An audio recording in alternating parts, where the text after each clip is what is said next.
ഇതിൽ ഷഗിരി വ്ളോഗിലേക്ക് സ്വാഗതം. ഞാൻ വന്നിട്ടുള്ളത് ഞങ്ങളുടെ നാട്ടിലെ പഴയ കർഷകനാണ്, കാരിക്കുട്ടിയേട്ടൻ എന്ന് പറയും. ഞാൻ ഒരുപാട് കൃഷീൻ്റെ വീഡിയോ മുമ്പ് ചെയ്താണ്. വെണ്ടക്ക കൃഷി ചെയ്ത്, പയറിൻ്റെ ചെയ്ത് വീഡിയോ ചെയ്ത്. ഇപ്പം ഞങ്ങൾ ഇതിൻ്റെ ഈ കപ്പ കൃഷീൻ്റെ ഞങ്ങൾ ഒരു വീഡിയോ ഇട്ടതാണ്. അപ്പോൾ അതിൽ 2-3 രീതിയിലാണ് കൃഷി ചെയ്തിട്ടുള്ളത്.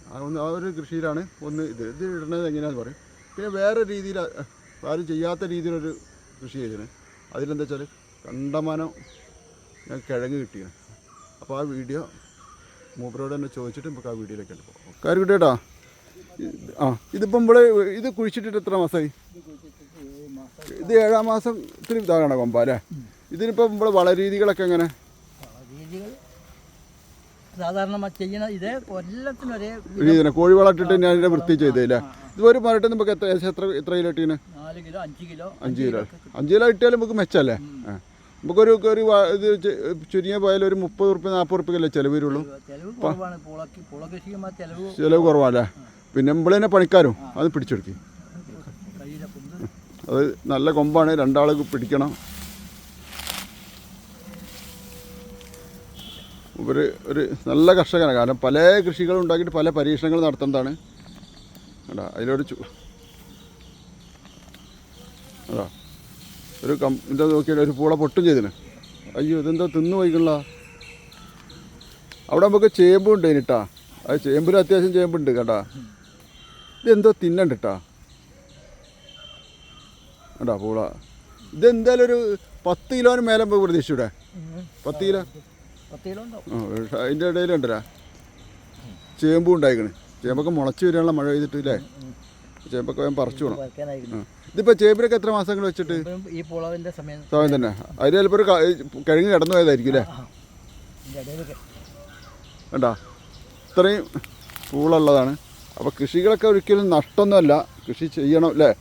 ഇനി വേറെ രീതിയിൽ ചെയ്തൊരു കൃഷിയും കൂടെ നിങ്ങൾക്ക് ഞങ്ങൾ കാട്ടിത്തരാം. അതാണ് കാണേണ്ടത്. ഉണ്ടല്ലേ? ഒരൊറ്റ കമ്പ് നീളത്തിൽ കുഴിച്ചിട്ടതാ.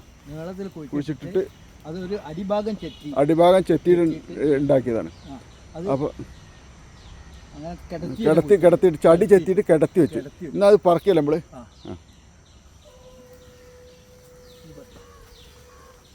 അതാ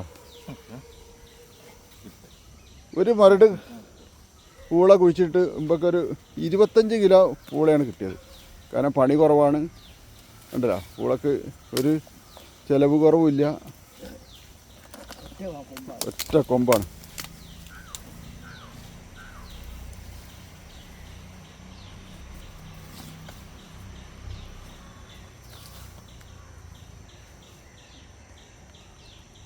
അപ്പോൾ ഇനി അടുത്ത കൊല്ലം നമുക്ക് ഇങ്ങനെ ചെയ്താൽ മതി അല്ലേ? 1-2 ഏരൊക്കെ നമുക്ക് ഇങ്ങനെ പരീക്ഷ വെക്കാം. പരീക്ഷയാണ്. അപ്പോൾ പരീക്ഷണത്തിൽ നഷ്ടങ്ങളൊന്നും വന്നിട്ടൊന്നുമില്ല. ഒക്കെ മെച്ചം തന്നെയാണ്. അതാ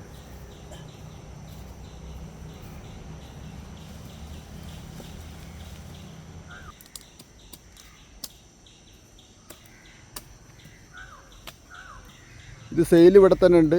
ഇവിടെ നിന്ന് തന്നെ ഒക്കെ വാങ്ങിപ്പോകാം. കാരണം വെച്ചാൽ നല്ല കയ്പോ അങ്ങനത്തെ ചമർപ്പോ ഒന്നുമില്ല. നല്ല പൊടിയുള്ള പൂളയാണ്. അപ്പോൾ ഇവിടെ വന്നാൽ നമ്മളെ ശിവക്ഷേത്രത്തിൻ്റെ അവിടെ. അപ്പോൾ കാരിക്കുട്ടിയുടെ നമ്പർ ഞാൻ നമ്പർ വീഡിയോ കൊടുക്കുന്നുണ്ട്. അപ്പോൾ ആവശ്യക്കാരുണ്ടെങ്കിൽ ഇവിടെ വന്നാൽ നമുക്ക് സാധനം കൊടുക്കാമല്ലേ?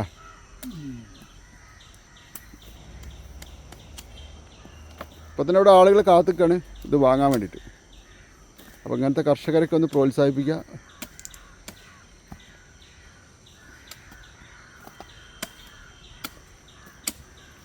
പക്ഷെ ഇങ്ങനെ ചെയ്യുമ്പോൾ ഒന്നും കൂടെ വളം കൂടുതലിട്ടാൽ കുറച്ചുകൂടെ മെച്ചമുണ്ടാവും കേട്ടോ അല്ലേ? കോഴിവളം ഒന്നും കൂടെ നമ്മൾ കനത്തിലിട്ട് കൊടുക്കുക. സാധാരണ ഇടുന്നതിന് മാതിരിയല്ല, ഒന്ന് കനത്തിലിട്ടിക്കാങ്കിൽ താന്നു പോയിക്കണല്ലേ? ഈ പ്രാവശ്യത്തെ മഴയിൽ ഇങ്ങനെ കഴിച്ചിലായി കിട്ടുക കഴിഞ്ഞാൽ വലിയ കിട്ടൽ തന്നെയാ കേട്ടോ. അത്രയും വലിയ മഴയല്ലേ നമുക്ക് കിട്ടിയത്.